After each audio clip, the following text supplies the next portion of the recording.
আসসালামু আলাইকুম। আমার শসা গাছ, এখন শসা গাছগুলো খুব সুন্দরভাবে বেড়ে উঠতেছে।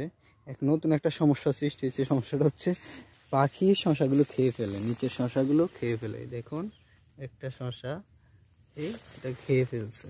এখন এটাকে দিয়ে তো আর কোনো কিছু হবে না। তো আমি এখানে কাকতারও দিয়েছি, কিন্তু তারপরেও পাখি কিন্তু যায় না। পাখি আসে, পাখি এসে ফুলগুলো ফেলে দেয় শসার। তা আমি একটা ইয়ে করলাম, দেখি নিচের পলিথিন দিয়ে শসাগুলোকে রক্ষা করা যায় কিনা।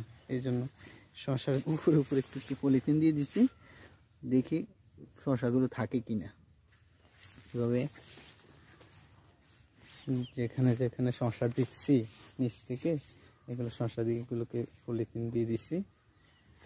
একটা সহজ বুদ্ধি দেখলাম আর কি, যদি হয় কাজে লাগে। এখানে দুইটা শসা আছে, দুইটা দিয়ে দিচ্ছি। কিছু